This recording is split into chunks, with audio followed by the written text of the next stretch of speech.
Do the Chicago Bears have some questions about Caleb Williams' work ethic? One Chicago Bears insider does think so in Brad Biggs. We're going to talk a little bit about that report. Plus, how the Chicago Bears coaching staff views the left tackle position may surprise some Bears fans. We're going to talk about all that, plus Kevin Byard's thoughts on his pending contract situation and more right after this. You are now tuned in to Chicago Bears Central, your number one place for all Chicago Bears news and content.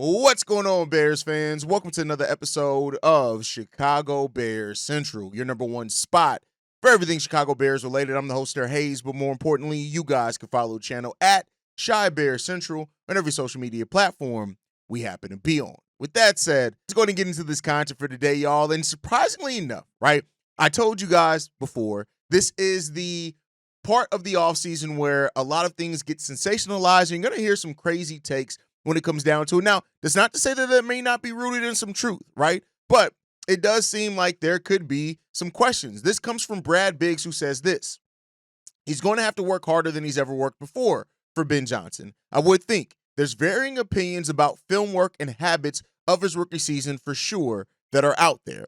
Brad Biggs raising some questions and concern about Caleb Williams' work ethic, right? Now, this isn't the first time that some of this has been said by other outlets, even some Bears fans, things like that, right? But Jeff Hughes, from the Bears blog, actually debunked some of this, said not one serious person thinks Caleb isn't a hard worker. Not one, right?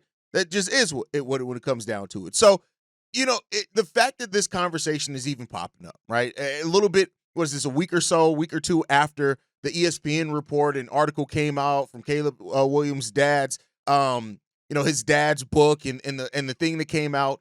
So you're going to hear one of two things that are going to happen in the media after this, right? You're going to hear now some media and analysts double down on their dislike of Caleb Williams, or not even necessarily their own personal dislike, but they're going to double down on some of the doubt around Caleb Williams because guess what? It's going to get clicks right now. And, that's unfortunately one of the things that is in this business, right? Like even me, for example, when I post this episode, I'm gonna have to think hard about how do I want to title this episode. Do I want to title it Caleb Williams questions about Caleb Williams' work ethic, right? Or do I want to put it in the article in the headline where it says, Brad Biggs raises questions about Caleb Williams' work ethic, quickly debunked, right? That's probably how I'm going to do it, but I have to think about those things because the thing that I always personally try to do here at Chicago Bears Central and over at Bull Central, Sky Central too, right? Because I never like to sensationalize. I never like to do the thing where, it's doing the thing to just grab the headline, right? I want people to come here and they know they're going to get things broken down. But at the same time, that's what Brad Biggs said. He questioned Caleb Williams' work ethic. So those that are going to word it like Caleb Williams' work ethic question, it's in doubt. They're not technically wrong, but who is it in doubt by, right? Now, Brad Biggs is somebody who is plugged in a little bit with the Chicago Bears. Make no mistake about it. And, he's worked himself up to get to the point that he's gotten to. And I'm not saying that maybe he didn't hear any of that. Now, it seems like some of the questions about Caleb Williams' work ethic kind of stemmed to the last coaching staff, but that last coaching staff didn't even watch tape. Now, there's two different takes on that. There are people that are like, well, coaching staff shouldn't have to teach a player to watch tape. That I agree with. But that doesn't mean that your coaching staff shouldn't be watching tape with you, right? To kind of go over what they see versus what you see, because that's how you come up with the game plan. If you have two completely different views on what went right or what went wrong on a play, that could lead to some of the miscommunication that we saw here from the Chicago Bears. I wish that I could say this is the last time anything's going to come out about Caleb Williams in a negative light and that he can just focus on his craft of football and let that be what it's going to be. Unfortunately, it's not. When you sign up to be a quarterback in the NFL, unfortunately, part of that signing up is for drama, is for bullshit, and it's for stuff like this to come up, especially when your team is not winning after you've been heralded as this generational player, right? So that just comes that's on par with the territory. But for somebody like Brad Biggs to come out there and say that there's varying opinions about his film work and habits of his rookie season for sure that are out there, I think like That's another thing. People aren't going to take the full quote. Varying opinions about film work and habits of his rookie season. Guess what? Yeah, there should be some questions about his habits in his rookie season, because guess what some of those habits were? Overflowing and holding on to the ball too long in some instances. Now, that does not mean that the offensive line shouldn't have a part in that. I feel like I always have to say both, because one side or the other will can get rationalized when you say things like that. But that's just part of that's part of the job. Unfortunately, it's part of the job, right? And the thing that we have taken on here at Chicago Bears Central as being part of the job is to always weave through what's real and what's not. And some people don't have time for that. Some people don't have time. They see an article, they see a tweet, it's from a source that they know is connected to the Bears, and they're just going to take that and run with it. They don't have time to dig deep into things and see, oh, well, this is where this originally started from. Well, this was what actually was said. This person took that little bit of quote and made that the headline without talking about the rest of it. They don't have time for that. And people shouldn't have. You shouldn't have. We're grown-ass men and women, so most of us. And we shouldn't have time. We shouldn't have to take time out to go bob and weave to see, hey, is this headline that I just read, is it legit? Or is it somebody capping so that they can get clicks, especially when it's looked at as coming from a major outlet? But unfortunately, that's the game. That is the game, right?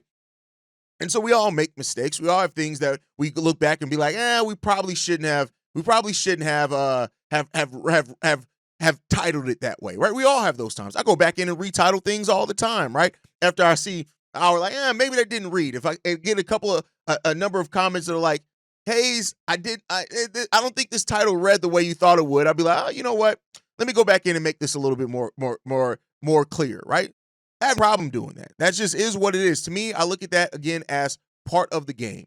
That's how I look at that. If you want to be great in this, you're going to have to learn to adjust. You're going to have to learn to adapt. And so if there are questions about Caleb Williams' work ethic from his rookie year, my biggest hope is that now coming in to his second year, that those questions are quieted. That's all I can hope for. My hope is that with now, if there were whatever doubt that he earned or did not earn or whatever else was there, that he's coming into this second year and realizing this is the year that he needs to start making that progress to be that quarterback that, again, he said that he wants to be seen as.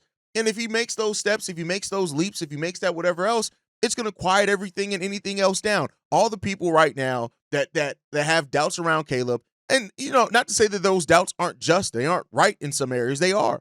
But all those people that have those doubts, if Caleb comes out and leads this team to a winning record, and God forbid a wild card, playoff berth, whatever it is, and this team actually looks like a team for once that's trending up, a lot of those are going to quiet for this Bears team, right? Caleb put up some great stats last year.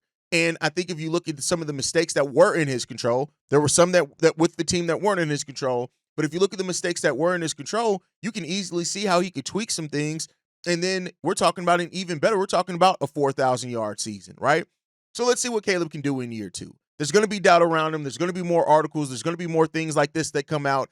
It's per the territory, and we'll see where it shakes out after that. But let's move on, right?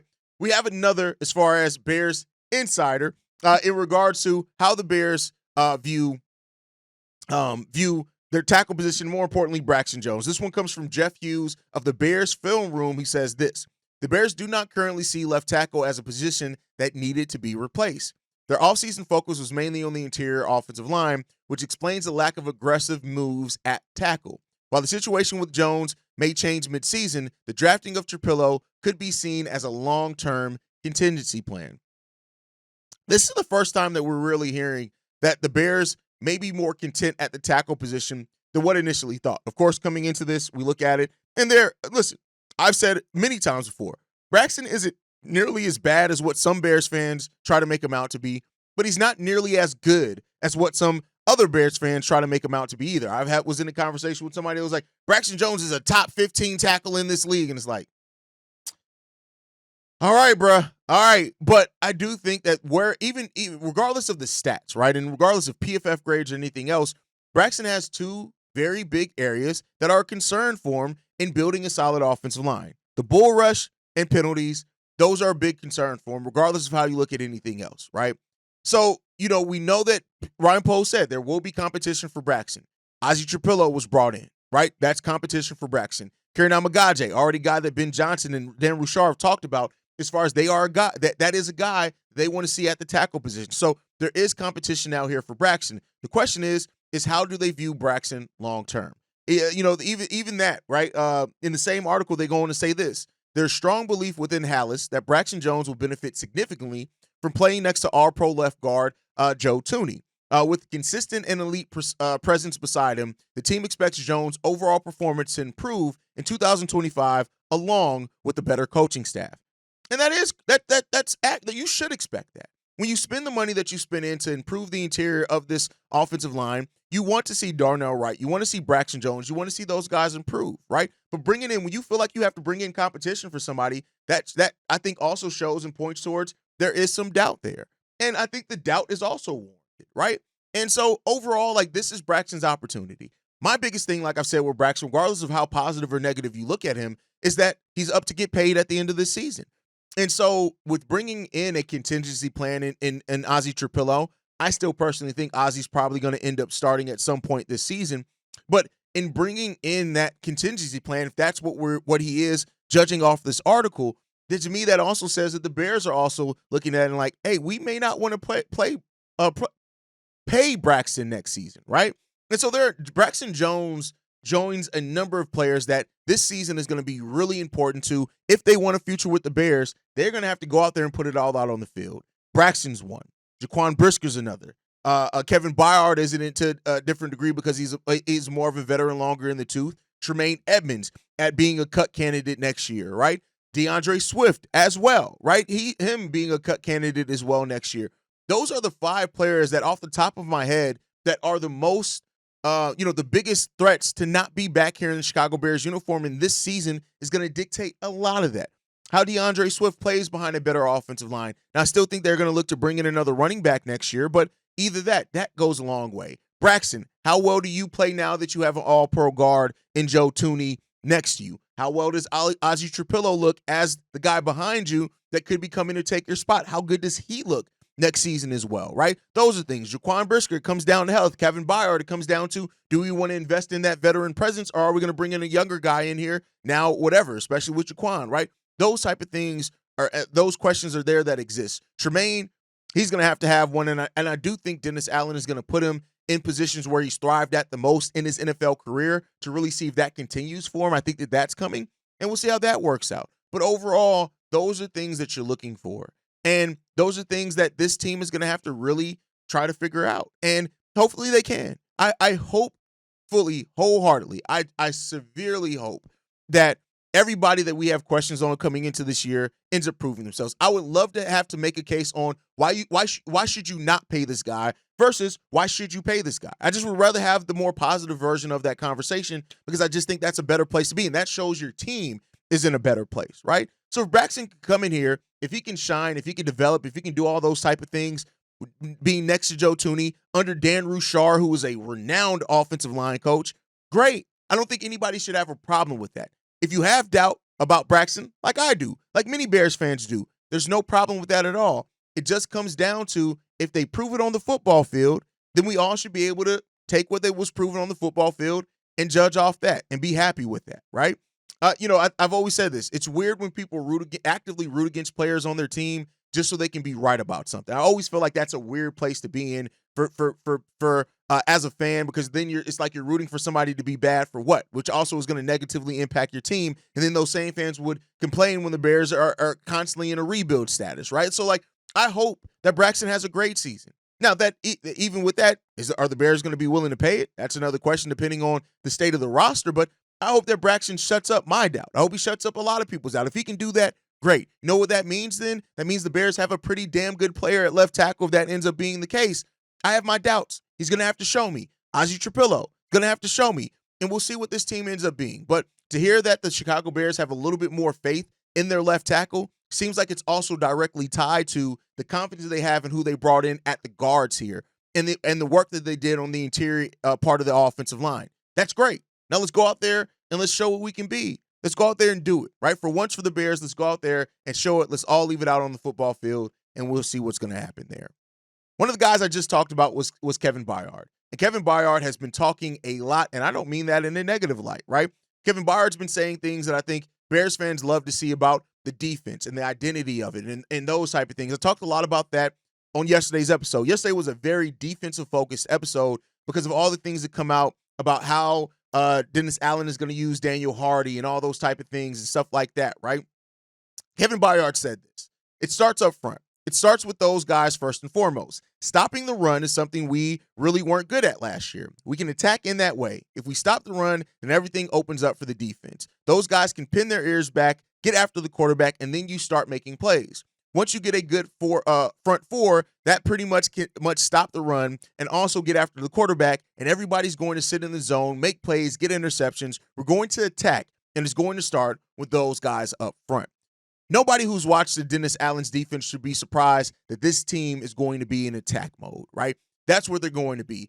Grady Jarrett described it as Javon Dexter, somebody he's going to go out there and hunt with, right? Like they're hunting quarterbacks. Like that's a good thing to have. You're hunting backs, quarterbacks, running backs, fullbacks. You want to get those guys behind the line of scrimmage because if you can, that's where you are hunting in that point. Hearing Kevin Byard talk about the identity that this defense is trying to build and how that front attack really does help there. Now, most of you have heard the disagreement between me, my brother. Like I said, every joke that me and Darius throw each other's ways, it's all brotherly because I respect that boy Darius like none other. And same goes both ways. Right now, we have difference of opinions on things, and that's going to happen, right? That's sports conversation. That's going to happen. But one of the questions that he did raise about Javon Dexter is valid. Javon, regardless of how you look at anything else, his run defense, he has a long way to go on that. And, hopefully that's something that in year 3 we see step up, right? We've heard that a lot of people, from coaching staff to players to everyone in that locker room, they believe that Javon Dexter's set up to have a big year in year 3. He has to show it. And there's nothing wrong, again, much like with Braxton, there's nothing wrong with saying that a player has to go out there and show you. And that's what it comes down to. But Kevin Byard, and, between what we've heard from Byard, what we've heard from Grady Jarrett in regards to how, Javon has stepped up as a leader on this defense. I think that's all big. We talked about that yesterday. I'm not going to do another deep dive into that. But this defense has to take on that identity of Dennis Allen, and we're going to blitz more. We're going to get more creative. We talked about Daniel Hardy going back and lining up as a linebacker, playing in coverage some, getting his pass rush ability out there on the strong side of that linebacking core. It's going to be a fun thing to watch. But one of the things that's also pending for Kevin Byard is his contract, right? Build all the things that you want there, but if you don't know that those guys are going to be here, it does raise some questions. And it seems like Kevin Byard has a really good, fair mind on where this situation is. He said this. Like I said, for me personally, I would love to be here. I love being here over the last year and going forward. This thing is year to year, and honestly, it's probably going to be year to year for the rest of my career until I'm done playing, regardless of whatever kind of contract I sign. This is always going to be year to year. And to me, that screams as a veteran that understands the business of football, right? Because it is year to year. Regardless of how long you sign these deals, it is year to year because you can be cut, you can be waived, you can be all those type of things, you can be traded, right? And so I love what Kevin Byard and Jaquan Brisker have, the chemistry that they built last season, but it was a small sample size. But Kevin Byard performed really well for the Chicago Bears last year. And having that veteran presence here, I'm never going to be mad at a guy like that. He came in and was able to give more than what Eddie Jackson was able to give, and it was evident, right? Eddie Jackson was not able to give and play at the level anymore that dictated his contract. Kevin Byard came in still as a veteran and was able to give more than that. Now, the question that the Bears are going to have to ask themselves in regard to Kevin Byard is, what does that look like going forward into the future? Right now, you got Zay Frazier there, who I do think Zay Frazier is going to be somebody that's worked into Dennis Allen's system for sure. But the Bears could be in a position where their needs at safety could change. Now, Byard, as long as he stays healthy, and if he has another season like he did last year, I see no reason why not to bring him back. I think that you want those veteran presences. Yes, you have a lot of young guys in that secondary, and you got a lot of guys with tremendous upside, but you want to keep a veteran presence around. Even if you do end up bringing in a young player to take over a starting position, if Kevin Byard is willing, I think you still keep Kevin Byard there, and you can extend his career by him coming off the bench and still playing quite a bit, especially under Dennis Allen, as long as he's here because of the way that Dennis Allen uses defensive backs. So we'll see what the future holds for Kevin Byard. I loved his first year here in Chicago. I think it was a great first year. And he has the right mindset, mentality, and I think he has the right type of play style that Dennis Allen is going to appreciate and get the most out of as well. And that's what you want. You want guys that fit your identity, fit your culture that you're trying to build, because we can't really say that the Bears have a true culture quite yet, right? But you want guys that fit that culture that you're trying to build here, and then you build with those guys. And that's what you have to do if you want to get to something sustainable. You don't lose guys if you don't have to, and we'll see what happens there overall. But I think this is going to be a big season for the reasons I talked a lot about in yesterday's episode. The versatility. My boy Darius as well. He's one that looks at you doing too much. Like he just wants to straight simplify things. Like when you start lining up play side of certain areas, it's like, why are you doing that? Like we're getting too gimmicky here. And it's like, I don't think that's quite where we are, but we'll see what happens next year, man. But let me know what you guys think on everything down below. Make sure you guys are following us at Shy Bears Central. You can send us any feedback, questions, comments, concerns. ChicagoBearsCentral@gmail.com. Lastly, if you want to leave a text message and our voicemail for the mailbag, the number to do so, 773-242-9336. We are the number one spot for everything Chicago Bears related, but that is thanks to you, lovely and beautiful people. And like I like to end every episode on, Chi-Town up, but Bear down. Love you guys. Peace, y'all. This has been a presentation of the Break Media.